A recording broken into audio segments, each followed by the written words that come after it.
an easy example would be like a squat. If you have a strength coach standing behind you, hollering at you to get deeper, you're going to find a way to get deeper however you can, right?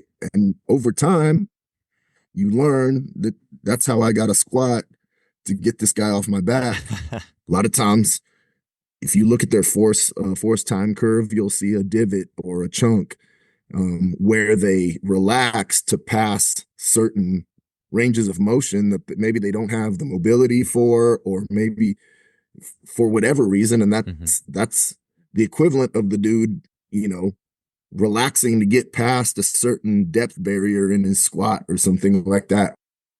That was Scott Salwasser, and you're listening to the Just Fly Performance Podcast.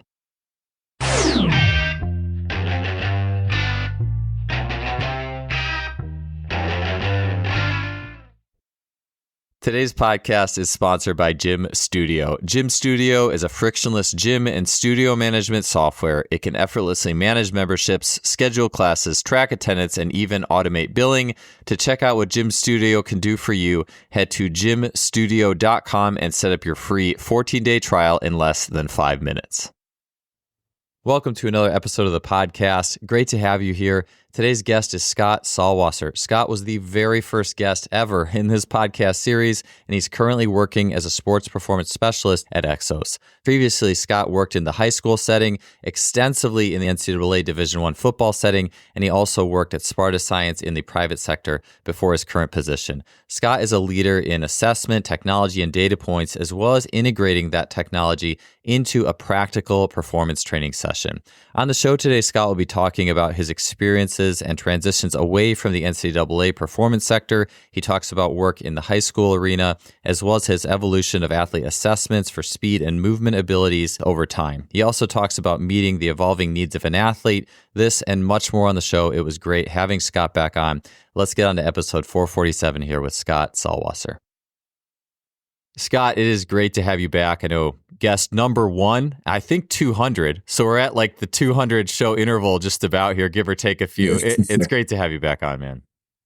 I'm excited to be back on with you, Joel. Obviously, a big fan, listener of the show over the years. And yeah, it's fun to be back. I remember episode 1 being so nervous because, that was one of my first podcast appearances as well as your first show. So, I think we're both a little more seasoned these days. So it'll be fun to just talk shop. And, we've both done a lot in that time, and I'm excited to get to sit down with you. Yeah, likewise. I sometimes for laughs, I will play like my little pre-roll reading of that episode 1 where I'm like introducing you, and I'm just like so robotic and awkward. And honestly, even to episode 200 something, and even still now to a degree, like, but it's so funny for me to look back on that, like, man, Joel, like, well, we all have to start somewhere, Yeah. So yeah, no, I'm super excited to have you back on. I know your journey has been, unique because before when we talked, it was mostly college. I know you had spent a little time in the private sector at Sparta, and then you've had a wide variety of experiences. And so tell me a little bit about maybe in the last 5 years. I think if episode 200, that's about 4 years. Yeah. But 4 or 5 years. Where have you been? What have you been up to? And how has your experience diversified in that time? So I believe when we last spoke, as you mentioned, I think it was like 2020. Something like that. I was still in college. I believe I was at South Carolina at the time. After that, I went to Washington State University after the University of South Carolina. And I kind of at that point had an epiphany where I was like, I'm a bit of a nomad here. I'm bouncing around the country. Obviously, doing a job that I loved and most people will never have the opportunity to do. So very grateful for those opportunities. But I finally realized like what was really important to me. And that was, being around at the time, my daughters. And now I have also 2 stepsons and a baby son and an incredible wife who's an amazing professional in her own right. And so I realized like, it's time to pour into that. Now, obviously, I've only ever been a strength and conditioning coach. I've only ever wanted to be a strength and conditioning coach or a WWE wrestler. Like when my kids asked me, like, if you weren't what you do, what else would you do? I was like, WWE wrestler, hands down. Next question. But so that's all I've ever done. So obviously I wanted to continue to pour into that. But I didn't really care what level at that point. I knew I wanted to move to Dallas because that's where my daughters were. And I had the amazing opportunity to get a job at a high school, very similar, honestly, to the high school I went to. I went to Bishop High School in Oakland, California. Ended up coaching at Bishop Lynch High School down here in Dallas for 3.5 years. Actually saw an entire senior class go from incoming freshmen to the last game of their senior year. And so there was a bit of closure there. And I still had a lot of ideas and a lot of passion for maybe doing things that were a little more on the edge and a little more adventurous, a little more high end, so to speak. And I learned so much in high school. I'm 10 times a better coach from having coached at high school. Yeah. But it was time for me. And when the opportunity at EXOS presented itself, I was like, this is the best of both worlds. I can have the opportunity to pour into family and as well as work with the highest level of athletes possible and a lot of them. So I had known Brent Calloway, their vice president of performance, since I was at Cal. We sent Daniel Lasco and some other guys to EXOS. And so I always had a tremendous amount of respect for what they did. Got my XPS certification when I was at Texas Tech and really believed in their methodology, their philosophy. And so when the opportunity presented itself, like I said, this is the best of both worlds. So I couldn't be more excited to get to be a part of this team. And we start combine prep tomorrow. So it's go time. Yeah, I love it.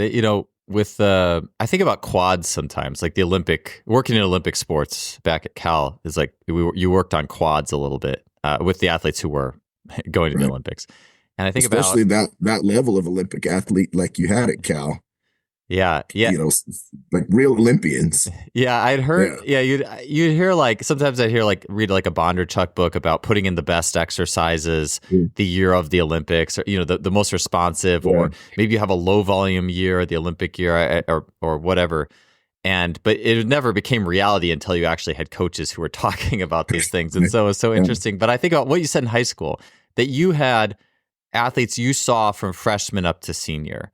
And working in high school myself now, it's so awesome to see progressions, because if you're only working in college and that's all you do, and not to say, I'm not to bag on anyone who that's their area, it's an amazing place to be. However, it's so interesting to see, well, what was the 4 years leading up to this like? What did you go through before you walked in these doors for the first time? And then having children, of course, too. What did you go through before you were in high school? And so I'm curious, working in that high school space and seeing those progressions, freshman, sophomore, junior, senior, what were some things that you just took to heart, in the sense that maybe if you went back to college, you would see things in that different perspective? Or how did that, maybe a general way to frame it, just how did that generally impact your total coaching viewpoint? So when I first stepped in the door, obviously I knew I couldn't just do exactly what I had been doing at the college level. But at the same time, the last high school weight room I had set foot in was when I was in high school. Mm-hmm. So definitely there was a learning curve at first, primarily programming wise. I mean, me, I love to get out and move. So, I mean, that in college, I pretty much had a 50-50 split, right? We're going to get out and move for half the time, and then we're going to lift for half the time. But I quickly found out that the limiting factor for those kids, and I emphasize that because one thing that I really believe in is you really have to know the population that you're training. So for those kids, it may not be high school kids in general, it's certainly not college and definitely not pros, but for the batch of kids that I had, we had to spend more time in the weight room. So, I got to the point where, a few years in, I kind of chuckled to myself because I'm like, we're spending so much time lifting weights and just still obviously moving and doing speed work and all those things. But that was the biggest change programming wise.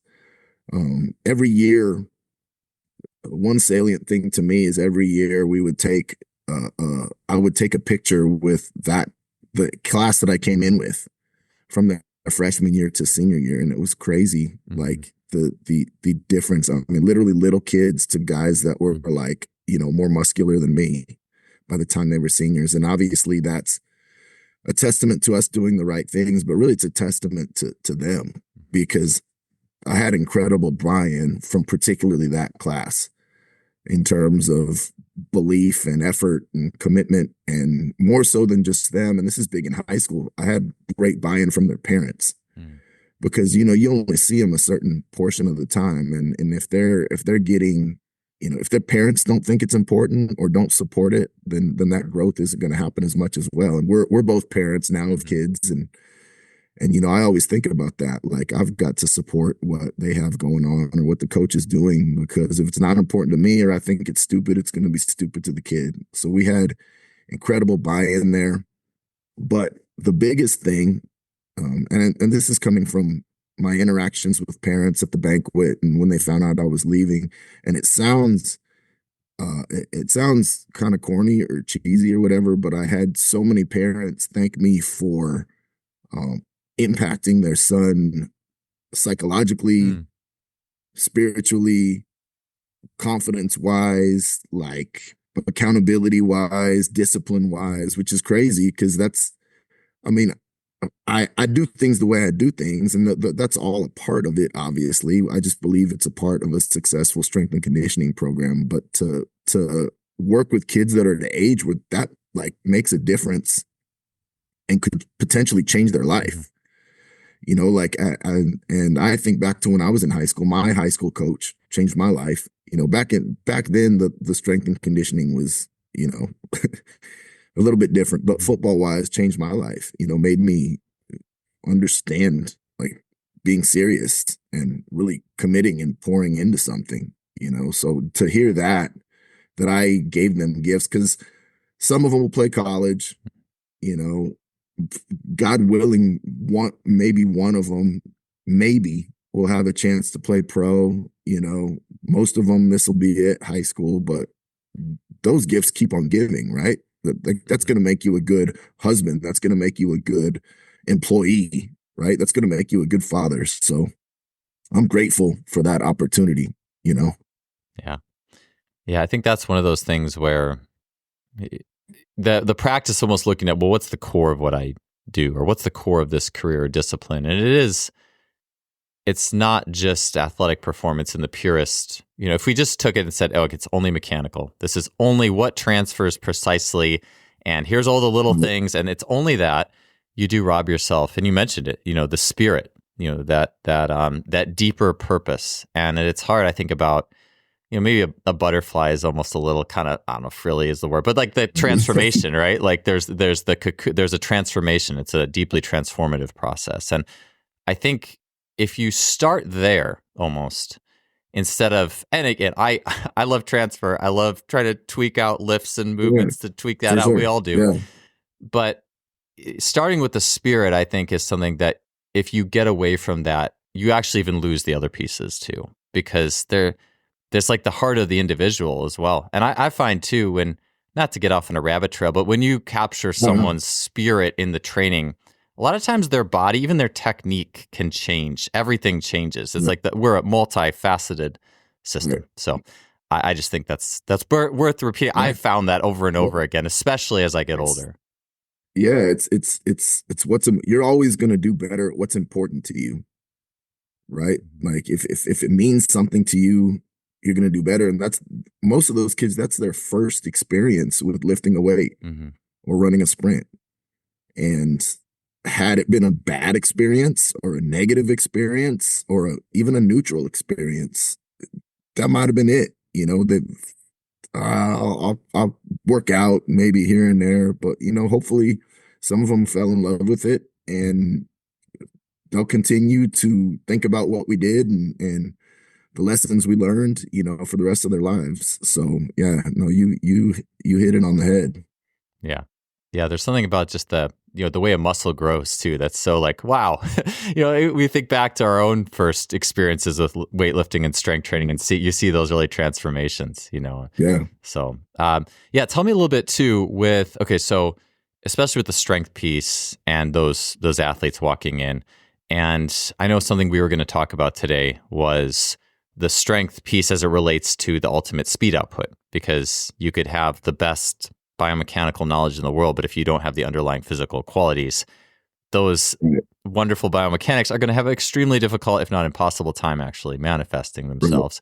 And maybe I'll just leave this to my second question, though, just so I don't jump ahead. But you've been through, I know you've worked at Sparta. They've had a very a big assessment system. I saw some of the work, and we did the podcast before you went to Texas Tech, the work you're doing at Cal, and then everywhere since then. And I guess there's always going to be so many ways you can assess somebody. I think you could probably start writing and maybe never finish how many ways you could assess somebody, which is why I think it eventually becomes an art. And that's why I was really excited to have this conversation on how has your thoughts on assessment changed over time? And of course, there's a lot of things, right? But maybe let's just start with just linear speed, because that's just easy and very direct. And then maybe we can talk about some other pieces.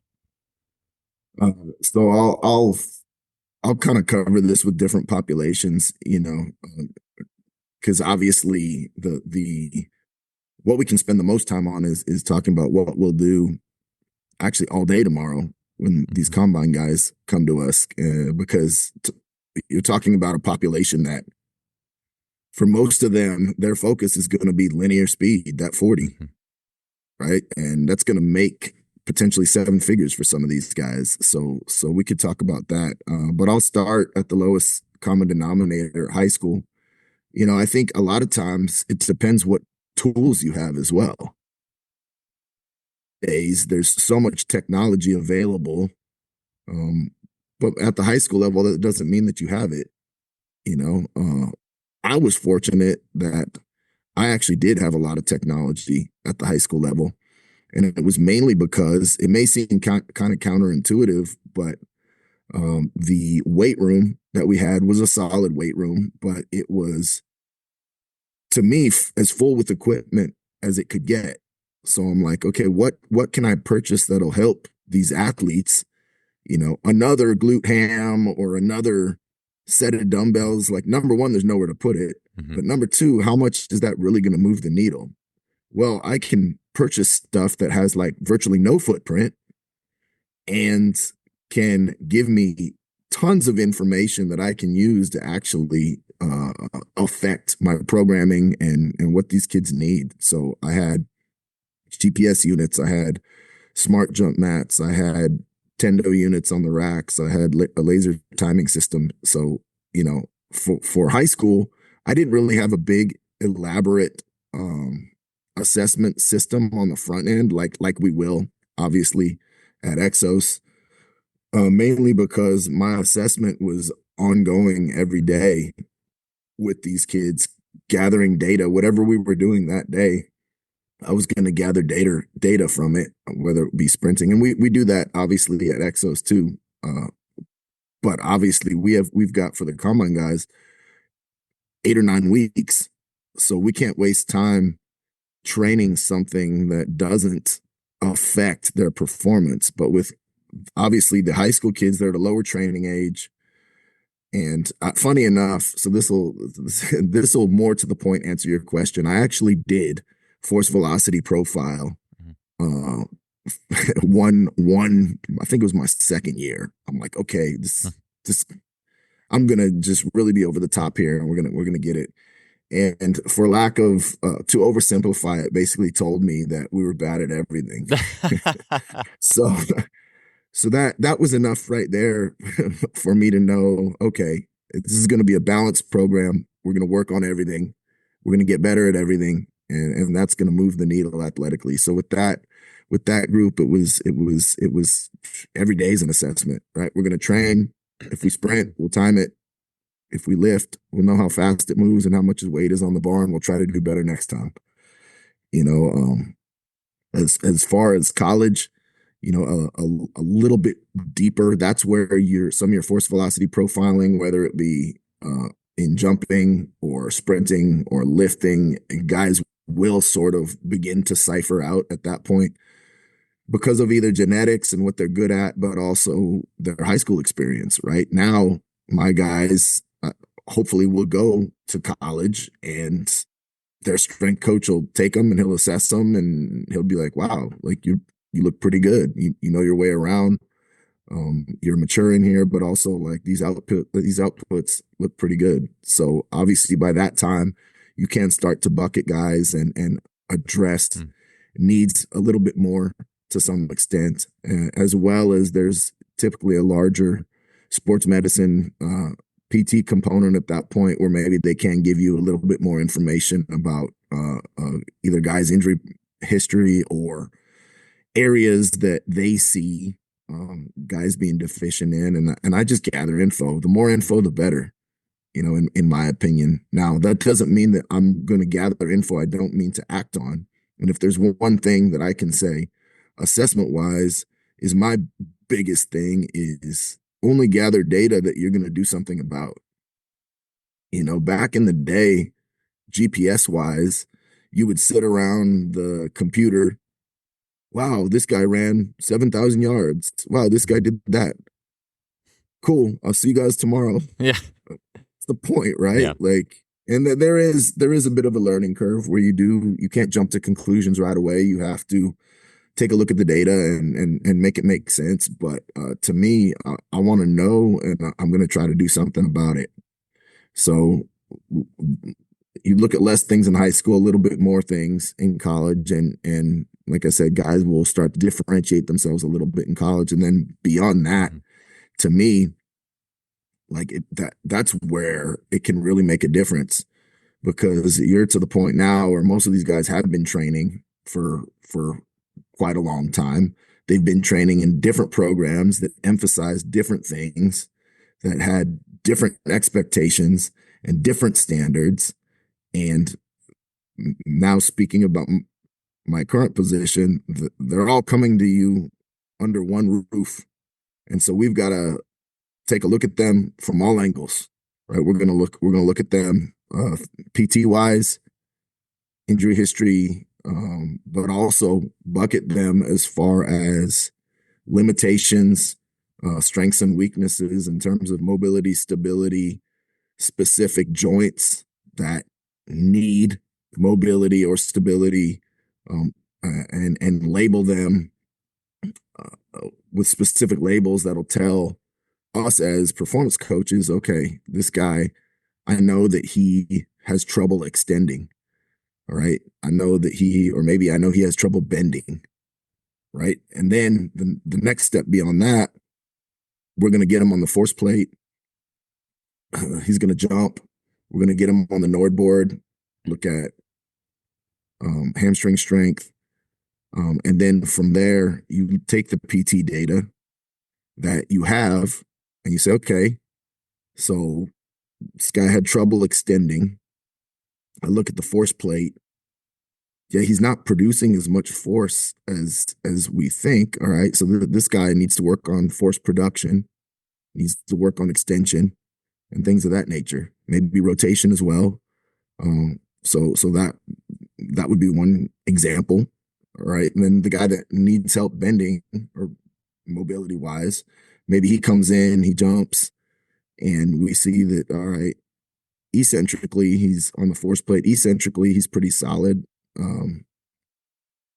Concentrically, or actually, no, the other way, I'm sorry.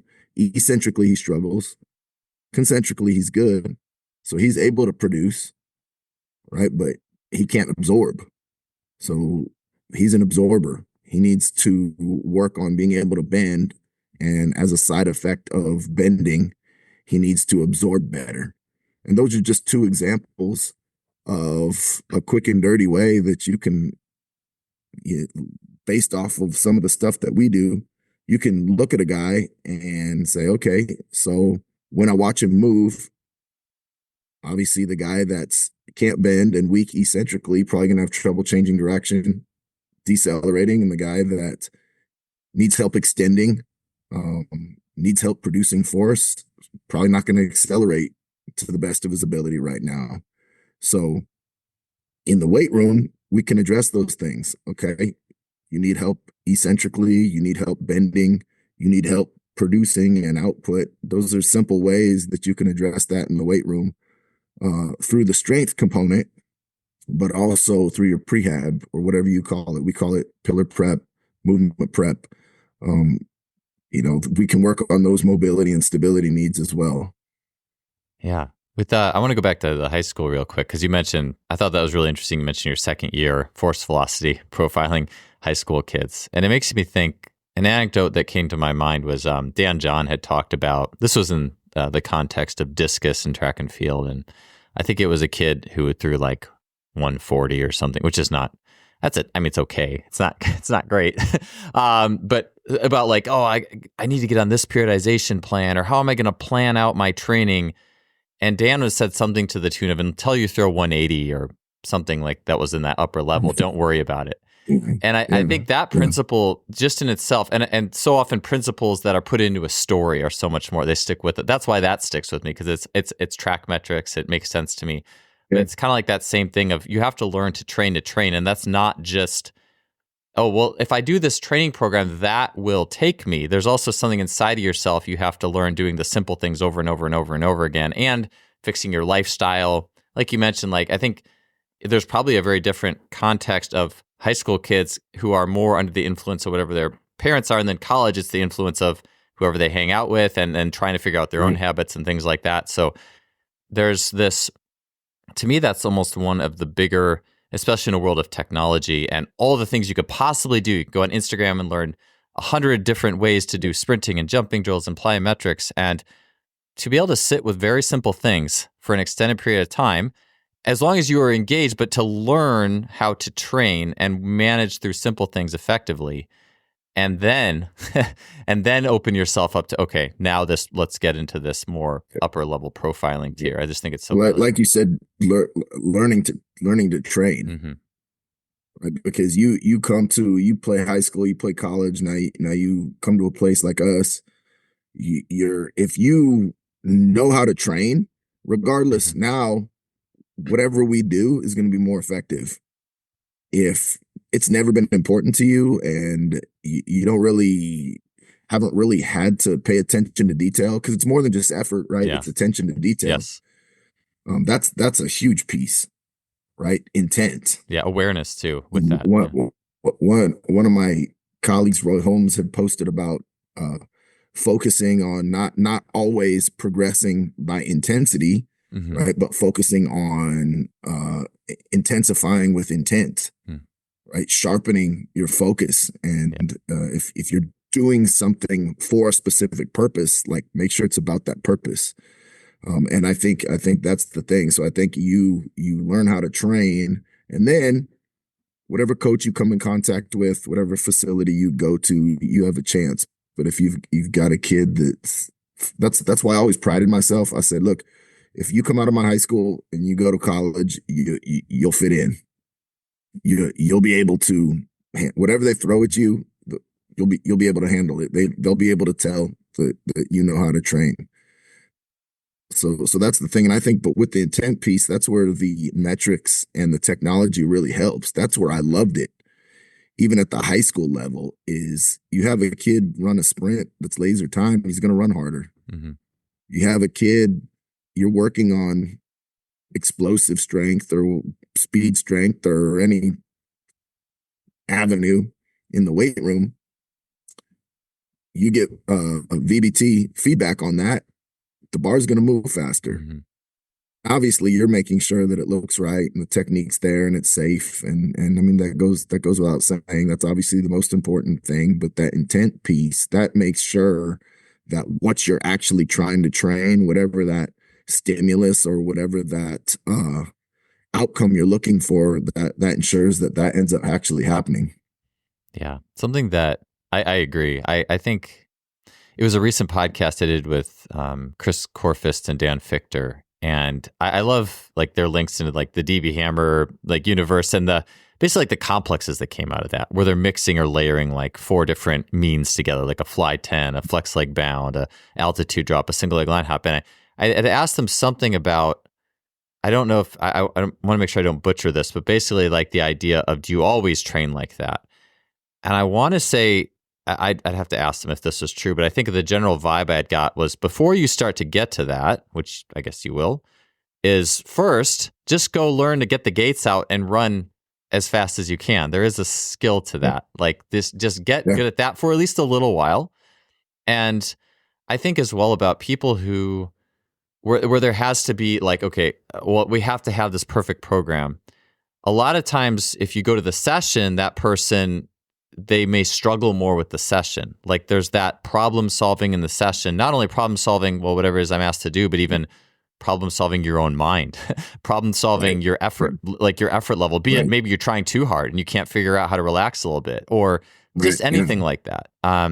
Or being, like you said, staying focused and locked in. Like, we all know the best athletes, be it pros, Olympians, they have a side of themselves almost always that's just obsessive. Like they would stay in swimming, like they would stay in the pool after and work on their underwater kicking for as long as it need. If they had to do it for 3 hours, they would do it for 3 hours, or anything like that, or however many throws you need to take in discus. I'll throw for an extra hour. If not that that's always a good idea, for sure, but that obsessive intensity, if that's not there, it's really.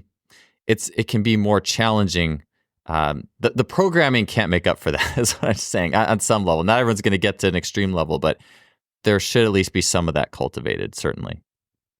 For sure. No, and you hit on it with that intent piece. It's like, even with the guys that we get, on one hand, it's two sides of the same coin, right? On one hand, maybe you try too hard and you can't relax, which we know limits your speed. But the other side of the coin, and again, I'm learning things every day, even at my age, right, with my experience level. But Brent Calloway, who obviously, in my opinion, the best combine coach out there, brought this to my attention. A lot of these guys have probably never ran a true maximal effort sprint in their career.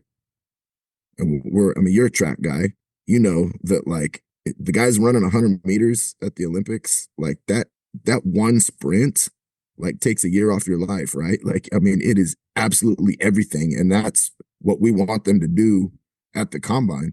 But football, it's intense. You right. But is it 90%? Is it like 85%? You got to play 60 plays and run 3,000 to 5,000 yards. And so you're gonna run hard, but either A, you're fatigued, or B, you're a good athlete and that you can cover your guy or get open at 90% intensity or whatever it may be, because you got to come back on the next play. And so one of the big keys that we find is unlocking that last 5-10% that's in there that maybe they either don't know or haven't had to access to really squeeze that last 10th or whatever it may be out of them. Obviously, as you mentioned, without trying too hard and able to stay relaxed. So that was kind of a new thing that I hadn't really thought about, that I'm like, yeah, you're right. There's probably some another level in there that they just need to be brought out of them. Yeah. I find it, I'd be curious your thoughts on this, Scott, with team sport athletes. I find that when and just having children, you see just how driven an individual is towards their external environment. For example, my daughter she'll be 1 here in a week or so, and she's just learning to walk. And it's just so funny because like she wouldn't, if it was just her in the open space, she wouldn't just stand up and trying to start walking because she has nothing to walk to. She has no goal, But if you sit there and you hold your arms out and you're like, come on. And then she, she'll try to, or if she's interested in something, she'll take a couple steps towards it. And I notice, and I saw this almost in spades working with swimmers at Cal who don't, they don't have the team sport experience running, but I've seen swimmers nosedive trying to do even a 10, like in the September, in the way off season for fun, we do some sled pushes and time it, or some 10-meter sprints and time it. And I had one guy literally face plant doing a 10 because there's no kind of like my daughter who wouldn't walk if they don't have a target. There's no, you have a swimmer who's not used to sprinting in general and now sprint, and now there's no one to chase. There's no ball to catch. It's just you and the flat, and you have to run a fast time. And to me, there is a different mental awareness and intention layer, because what you perceive as fast on the field, chasing a guy down, which is probably more frequency oriented and things like that, maybe curve patterns or whatever, you have to be ready to change direction perhaps, is different than it's you and it's the clock and it's this length. And there's a different rhythm and there's a different layer of awareness within yourself and all those things as well. And I'm sure you see that a lot, especially like a pure team sport guy who's never done track. I'm sure you'd see those kind of things. But yeah, that's big, because it's a different experience. There's a bunch of people looking at you do this one thing, and success and failure, instead of, we like to say football is a game of inches, right? But this is a game of like hundredths of a second, right? Like a 4.51 doesn't sound as good as a 4.49. I mean, you're talking about the absolute like smallest increments possible, and everybody's looking at you, and it's quiet, and you're getting timed, and you're getting watched on TV. And this is not this. Yeah, you're probably talented at this because you're a good athlete, but this is not really what you do, right? Because you're not maybe a track athlete. So in a way, we've got to make them comfortable in that environment through repetition and through obviously coaching and experience, and instilling confidence and stuff in them, and making them ready, obviously. But yeah, no, it's a different deal. That's why, like, with team athletes in high school and in college, I always try to put them in that environment as often as possible. Like, I always used to joke that, like, there's 3 ways to get a football player to run as fast as they can. You have them race somebody, you set up laser timers, or my joking piece was, you have a bunch of people with NFL polos stand there with a stopwatch, and they'll run as fast as they can too. But like you said, there's got to be a carrot there. And talking about your daughter, like, so my son, he didn't start walking till maybe like 15 months or something, and he's a big, thick, like well-built sucker. And like, my wife kind of was like, man, why doesn't he walk? And in my opinion, he was too good at crawling. Yeah. They can get real good at crawling. So fast at crawling that he would stand up, take a few awkward steps, hella slow, and he wouldn't fall down. He would sit down under his own power, and then he would crawl. Because he's like, why would I waste energy, concentration, and time stumbling over there to that toy or whatever, when I can just get on all fours, haul butt, and I'm there in a few seconds? I'm like, he's too good at crawling. When he deems himself good enough at walking that he thinks it's efficient enough for him to be worth it, that's when he'll walk. And now, he's scooting all over the house, walking. But yeah, I'm like, at first he was too good at crawling. Why would he do anything different? Today's podcast is sponsored by Lila Exogen Wearable Resistance. Exogen is used by coaches such as Randy Huntington and Chris Corfist, and is an incredible tool in overloading the angular momentum and speed aspect of human movement. You can get 25% off of Exogen sleeves by heading to lilateam.com and using the code JustFly25. Yeah, that brings up that I'm going to remember that, because that will lead me into the expanding on the strengths and weaknesses bit, right? Because like, it makes me think. I remember Andrew Paul, when he was on, talking about different types of NBA players and different archetypes. And there's the ankle dominant elastic pogo stick guy. And then there's the wide infrasternal angle, low basis support guy that's hard to move. And it would, you would think that, okay, maybe that guy spent more time crawling because it's just lower center of gravity, power crawl. Right. I'm going to be hard to move later when I grow up. And My daughter or my youngest actually will have walked. She's only taken like a few steps, but later than my other two. But when she crawls, it is like a power crawl. We joke, it's just like it's like she's really explosive at it. And I think I've heard people say if kids actually walk too early and they don't spend enough time crawling, that can be a negative. And it would be interesting to look at if a baby was in like a walker too early and didn't spend what would their running potentially look like later? Could you? I think sometimes people overdraw stuff that happened when people were babies. It's very easy to do that, but at the same time, it'll be interesting, to see that, and it also just how that goes into strengths and weaknesses. Actually, what I wanted to ask you. So, you think about it. Okay, you crawl longer. You're working your strength longer. You're revving up that strength. And when you're ready to tackle, I guess you call it your weakness. Not that walking is a weakness, but I guess it is relative. But it's like it requires more coordination. Yeah, exactly. Certainly. It's definitely a more coordinative effort. And so you had mentioned a little bit of your assessment process, and so perhaps shifting gears a little bit, because I think this is the perennial question. How much do we work your strengths? How much do we work your weaknesses? When do we do that? Do we do it early and then ease off the gas and all this stuff? And so tell me a little bit about, I'd love to hear, okay, so I think you had said like an extender and a bender, like someone who can extend themselves through space, and a bender. I would assume that's like the extending person's a little bit more like an aerial type athlete, and the bender is someone who's a little more, operates more squatty and stronger probably in the weight room. Is that correct? Yeah. So, right, yeah. So an extender and a bender, a producer and an absorber, or look at it the other way, a producer need or an absorber need. It's cool that you brought up Andrew Paul. So he actually recorded something that we actually have on our internal continuing education series. He's awesome, but I know that's a big thing of his, like strengths versus weaknesses. For me, I think, and this is kind of how we look at it too. At what point is it a weakness versus, and at what point is it a strength versus it's just, all right, you're a little bit better at this and a little worse at this, but can we really call that a strength or a weakness? Yeah. Because and I'll take it initially all the way back to Sparta. So initially we were trying to get everybody balanced. And then it became like, well, do we really want everybody balanced? Because obviously it's never good to be outstanding at one thing and terrible at another thing for injury prevention.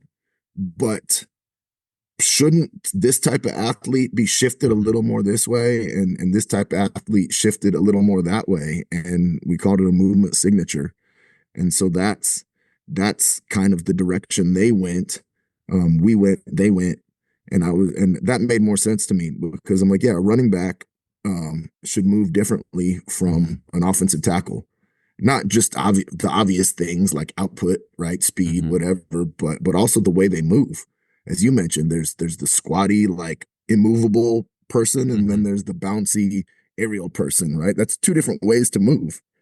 And one would lend themselves to certain positions better than others. So within a healthy scope, and everybody's got to define their own quote unquote healthy scope of variability, but within that, there's going to be, you're going to be better at one thing, slightly worse than another. But at what point does it red flag?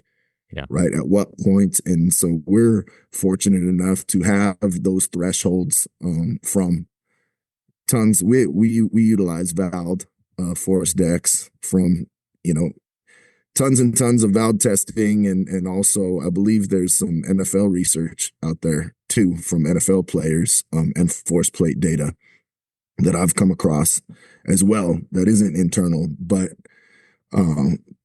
that kind of gives you a framework of, okay, so this would be the standard for this position, which is important because, as I mentioned, what might be good for an O lineman in certain metrics is not going to be good for a receiver in certain metrics. And that's within the same sport.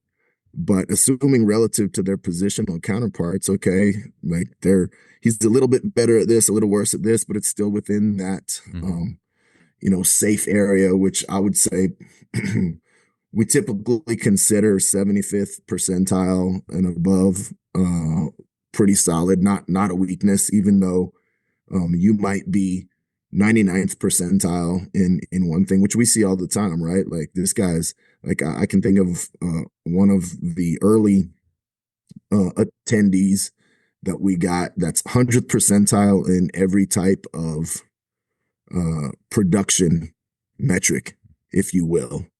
So obviously, naturally, good accelerator, good top speed, jump out the building.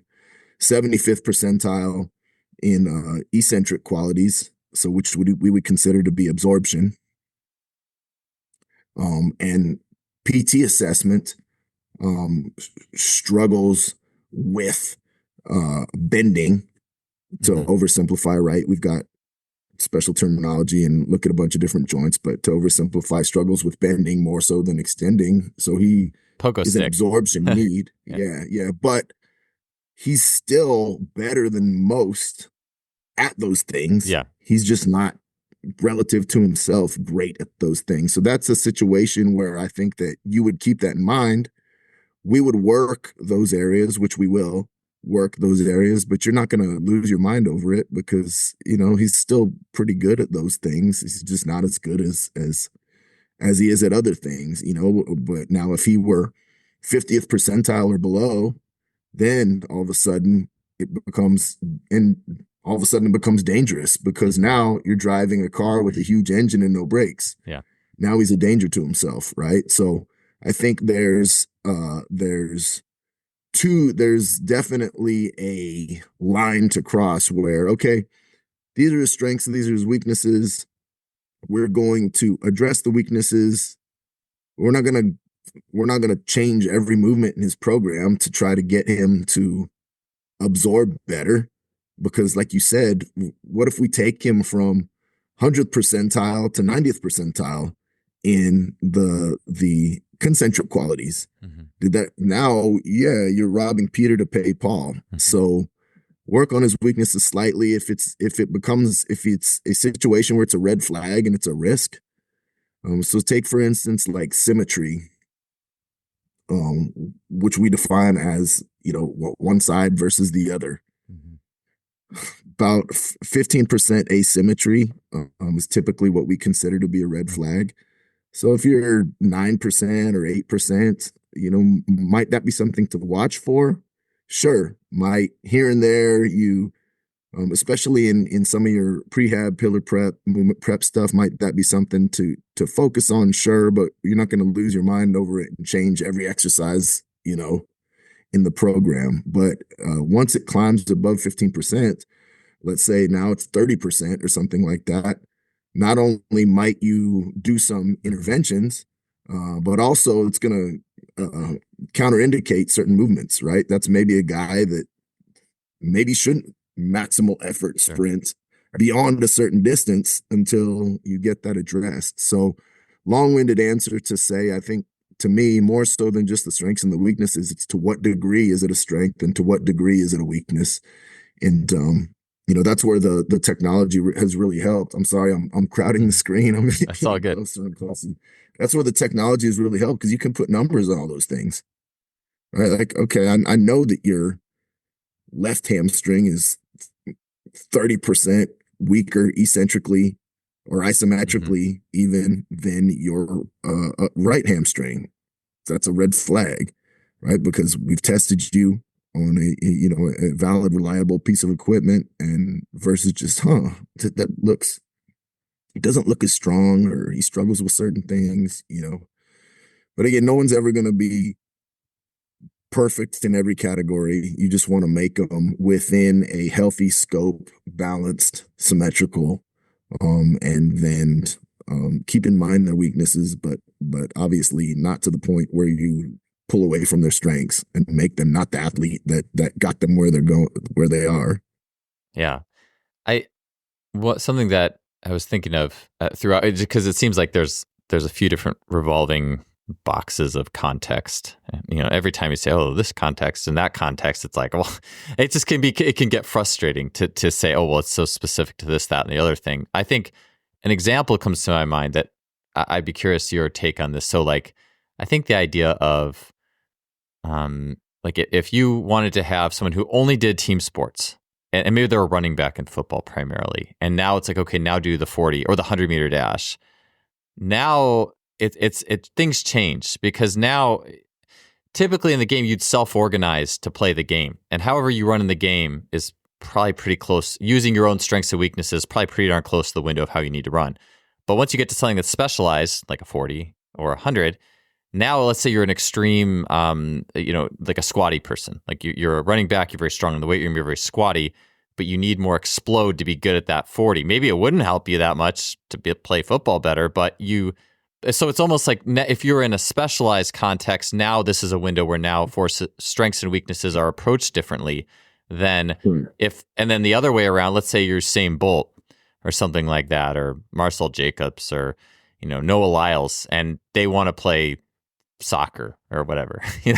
Now how do I look at, okay, they have 100 out of 100 explode or whatever it is, but is that what's going to keep them playing the longest? Is that what's going to help them work with the demands of direction change and the other side of the equation? So it does seem like, granted, I'm sure that the team sport to running a 40 is probably a lot more common than the elite track athlete. It's like, hey, I want to try team sports now. Change direction. Change. Well, exactly. That's the thing, right? Is that there's testing, and then there's actually playing the sport, right? So we have obviously a significant amount of NFL veterans that come in the off season, and obviously there are pieces of their program that will look similar to the combine program, but it's not going to be the combine program, because what's more important to them is not necessarily running the 40.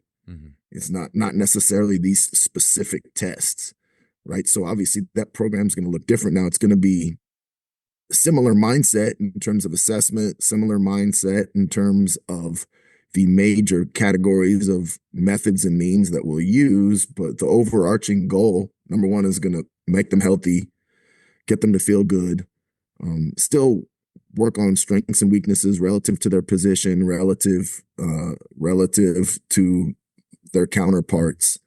But yeah, we're not going to obsess over 40 time or things like that, because at this point, the main goal is to be the best football player. And having, I was on the Oakland Raiders strength and conditioning staff for 2 separate stints. And, some guys get faster in the NFL, but I would say that having timed those guys, I would say majority of the guys, the fastest 40 they'll ever run is going to be at the combine or at their pro day. Now, it doesn't mean there's not guys that get faster. Of course there is. And those doesn't mean there's 40 and then there's miles per hour, right? I mean, we know that those are 2 different things. Like obviously they're related, but you can run, a faster mile per hour than me, and I could still run a faster 40 than you, so there's different ways to measure speed. But yeah, most of those guys, the best 40 of their life will be coming out of college, and then, they'll have to get bigger, or they'll have to, they'll get more mileage on their tires, just being older.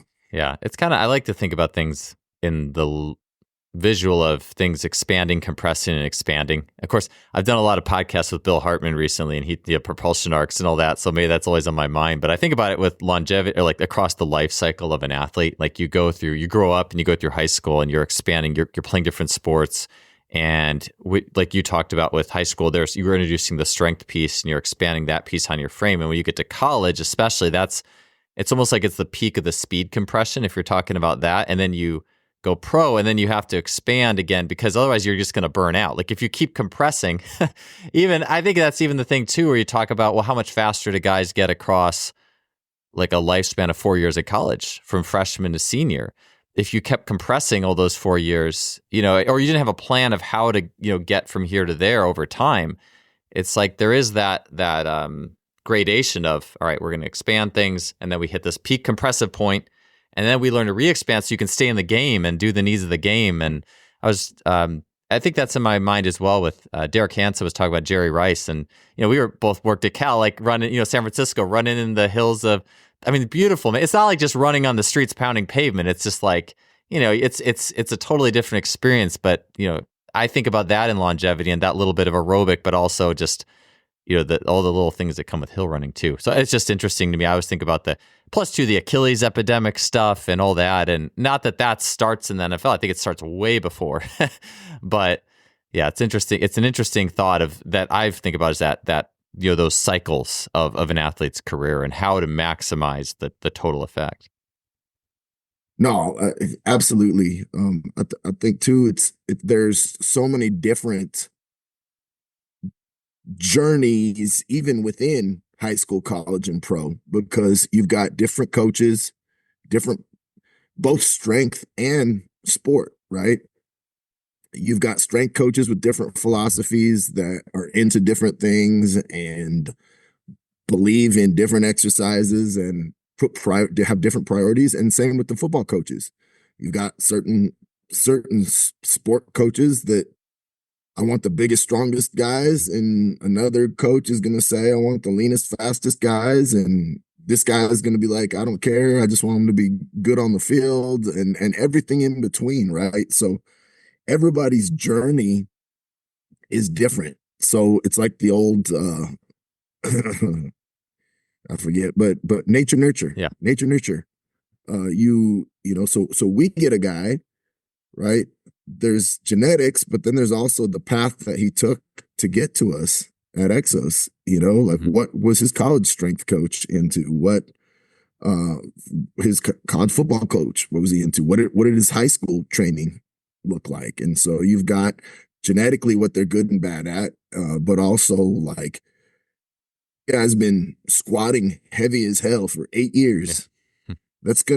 He's gonna look and move differently than the dude that didn't squat at all in high school, got to college, quarter squatted, but not really into it. Like they're gonna look different, and that's nature, or that's nurture, So a lot of times with those assessments, that's a big piece of it too, and peeling back the layers and seeing like, okay, getting a little bit of insight into this guy's training journey, because that's one thing. I had a good conversation with some of our PTs, having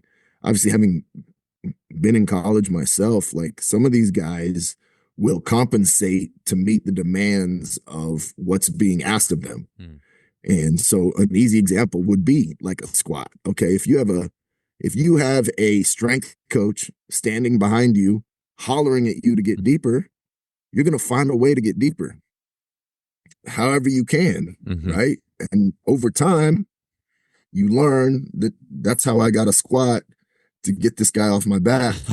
It may not be the orthopedically most sound way, but that's what I've got to do to satisfy this dude. And now next thing you know, it's a part of you. It's a part of your movement signature, right? So now what we see in some of these guys, strength and weakness wise, a lot of times, if you look at their force time curve, you'll see a divot or a chunk where they relax to pass certain ranges of motion that maybe they don't have the mobility for, or maybe for whatever reason. And that's the equivalent of the dude, relaxing to get past a certain depth barrier in his squat or something like that, or maybe chest dropping or whatever it may be to make it look a certain way or to accomplish a certain means to an end, even if it's not the,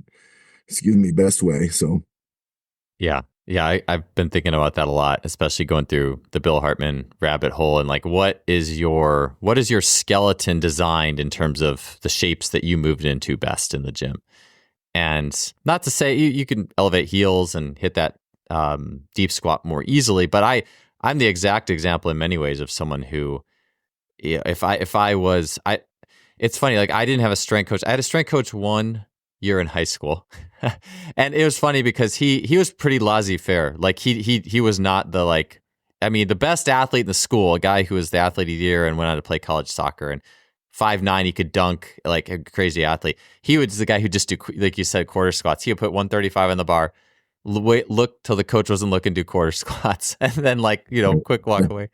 I mean, and I certainly did do the deeper squats at some point, but it was more just sustaining that. Like a few years of good deep squats actually helped me, but it was like the more I did it and the more I tried to get into traditional shapes when I did it, that's when over time that started to be a pretty negative thing. That's where that may have not been for you. Yeah. And as a track athlete, maybe those shapes aren't the shapes that you need to be doing, and that's where it gets back to maybe a high school kid learning how to train.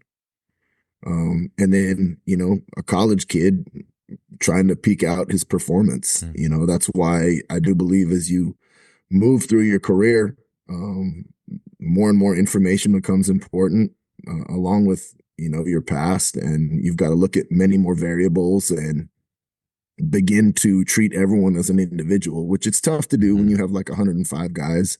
Yeah. But that's one thing I've always believed in is individualize as best you can.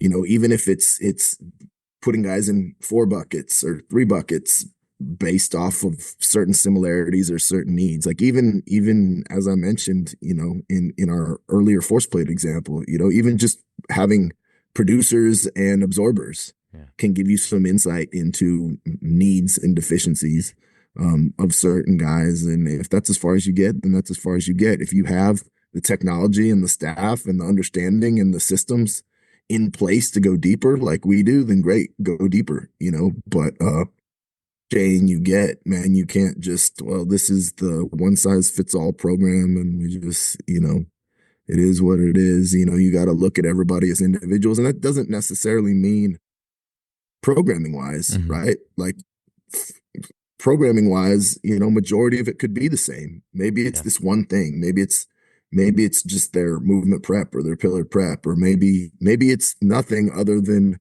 how you coach them.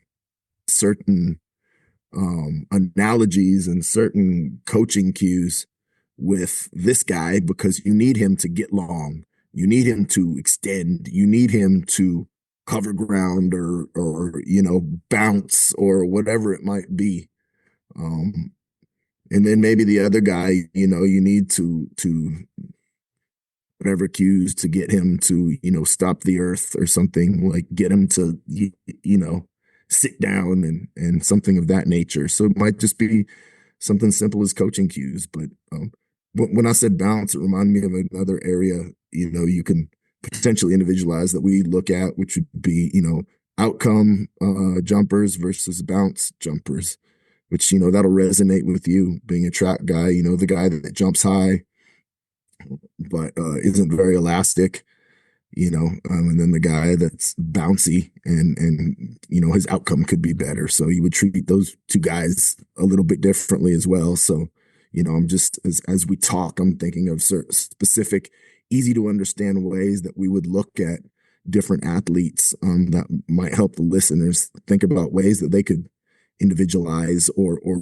bucket people that are simple to do. One doing more outcome-based plyos, tracking height and distance, and one doing springier, more ground contact time, faster emphasis plyos. Yeah, I got you. Yeah, for sure. Last piece here is, so with this, just continuing with the individualization, but strength side. And that's something where, whether it's, okay, like, all right, 40-yard dash within the game, I think it can be a more universal place. Of course, there is different you can do more explode in the weight room and more absorbing in the weight room, certainly, and different times in the week even. But moving into things in the gym, especially, and maybe let's just keep this for the scope. Sorry, combine season coming up, linear speed, combine, like looking at things. You mentioned asymmetries. I'd be curious dialing in maybe on that especially, but then any other thing you want to touch on with things you've been working on in the weight room as our finishing question here. I think one thing that the big rock here that people need to understand, that it sounds simple, but I think a lot of times people forget this, is that force and strength with a barbell on your back or in your hands are not the exact same thing. And that may sound like, what do you mean? Does being strong help you produce force? Yes, obviously. Otherwise, we wouldn't lift weights. Does do you have to be able to produce a lot of force to move a heavy squat or a heavy deadlift? Yes, you do. But you spoke a lot about transfer. Like it's not always the same thing. You can, for whatever reason, right? Like you can think of plenty of guys that on a force plate are putting out force that are bad squatters or bad deadlifters. And there's an infinite amount of possibilities, right? Their limb length, their affinity for the weight room, like just few different factors, right? But that's the big rock to understand, is that it's not exactly the same thing. So that's why I think, to me, and I'm biased because we put a lot of emphasis on the force plate here at EXOS, and as well as my background at Sparta. I'm biased, but I think if you want to understand force, you got to look at force in athletic movement in the purest way possible, versus, oh, he's a bad force producer because he can only squat 315 or whatever it may be. And that's where you can take that piece. And now if we're training force, we're training force. And there's so many different ways you can do that in and out of the weight room, right? Resisted sprinting, plyometrics, med ball throws, which are all things that we do. But then specifically in the weight room, force equals mass and acceleration. So manipulating those two pieces, right? Manipulating the acceleration piece at different velocities. Obviously manipulating the mass piece. There are times where, okay, let's on this exercise, let's try to add weight to the bar as best we can safely. But that's a big thing that to me governs everything, is that we're talking about force here. So whatever that looks like, and it's not necessarily just lift heavier. It might be, for me, it might be, right? Maybe that's my need. And that's why we come back to assessment, right? Like, or information you can gather. All right, this dude, this high school sophomore needs to lift heavier, right? This 10-year NFL veteran, maybe he does need more force. Probably not going to come from a heavy ass back squat, right? Like what can we do to bump that up? So, and then you spoke about the symmetry piece. Firstly, again, we're going to look at the physical therapy assessment. Is it because of a issue there? Because that's where it all starts, right? That's the lowest common denominator, right? That's the foundation. Like, is it a previous injury? Is it a mobility issue? If so, why? That's the first thing to address before you just start doing single leg exercises with every exercise, right? After the physical therapy piece, what things are contraindicated, right? Like, is he doing stuff that he shouldn't be doing that's exacerbating it? So then you take stuff out. Maybe it's not a situation of adding things. Maybe it's actually taking stuff out that are more harmful than good. And then the last piece, okay, yeah, we can incorporate maybe some more unilateral work in certain areas. But again, then what type of unilateral work, right? Exactly. What is the asymmetry? What is the asymmetry, right? Was it the eccentric asymmetry and concentrically he's fine? Well, then those interventions are going to look different than, oh, he's asymmetrical across the board, or he's asymmetrical isometrically. And again, getting as specific as you can get, other than just saying, all right, asymmetrical, we'll just do all single leg exercises. And what's the asymmetry? What degree? Again, like we talked about earlier, oh, it's asymmetrical, but it's 5% difference. So we'll keep it in mind, but we're not going to go crazy over it. Oh, it's 30%. All right, maybe he's not going to do these exercises. He's going to get extra, PT, and we're going to take these lifts out and replace them with these, Yeah, if you would have asked me 5 years ago, I probably would have said with asymmetry, it's like, oh yeah, single leg is the solution. And I do think it's good. I think it's good. It's better for sure. In many cases, it's better than all bilateral if you had to pick. But I think about Pat Davidson had said something about like one of those pendulum squat machines where you're really locked in. He calls it more ground. Like you got a harness, you got like your back, you feel it, you got sensation on your back, your feet. And he said when he would squat on that, his legs grew in symmetry. But if it's a normal back squat, he would go asymmetrical because the way his weight shifted when there's less ground at play. So in a way, you could think, okay, well, you could maybe do that. Or I also think too, like if you put someone into a single leg situation and they can't, I think as Bill Hartman may say, like capture the right ranges in that single leg, like maybe you're way stuck on the outside. I know for me, like if I do Bulgarian split squats on my right leg with the rear foot elevated, it's not always easy for me to capture the right rotations. I do better with just both feet on the ground type situation for that right leg. My left leg's fine all day, you know, and it's just interesting. Yeah, those little nuances there that, Amen. Yeah. And like you send it a PT and hopefully they would get more of those things that are a little more fine tuned than just, hopefully than just go on one well, leg. and that's where there's those layers of assessment become key, because as you hit on it, amen. Like a lot of people don't realize that there's a difference between being asymmetrical in a bilateral movement and asymmetrical in a unilateral movement. And the way you'll find that is, so we have valid force decks, obviously, and the Nord board. You obviously do a bilateral vertical jump, but there's two separate force plates. So even on a bilateral movement, you can see, and same with the Nord board, like you can pull with both legs at the same time, but it's giving you unilateral data. You can see, okay, that's a bilateral movement, but it's got, here's what the unilateral data looked like. And then you say, okay, now jump on one leg. Completely different, right? Sometimes the same, but sometimes, now like completely different, right? And then you can begin to say, okay, well, why is that, right? Is it a balance thing? Is it a lack of experience thing? Or, is there something going on there? But I'm glad you mentioned that, because that's a thing for sure. Yeah. It's definitely something, especially with all the different ways you could look at it. It's good to, I think sometimes we're attracted to like panaceas or, the absolutes, like, oh, if we just do this, then it's gonna be this. But there's always more layers. There's always more layers underneath, without question. Well, hey, thanks. I think that's all the questions I had. I only had like 4 of them. I figured, we've gone an hour 15 or so, or an hour 10. So I figured the 4 we had, we would spend plenty of time on. But hey, it's awesome having you back on the show again, Scott. I know, last time, episode 200, Texas Tech, so much has changed since then. It was awesome catching up with you. So I appreciate it, man. Likewise, Joel. Thank you for the opportunity.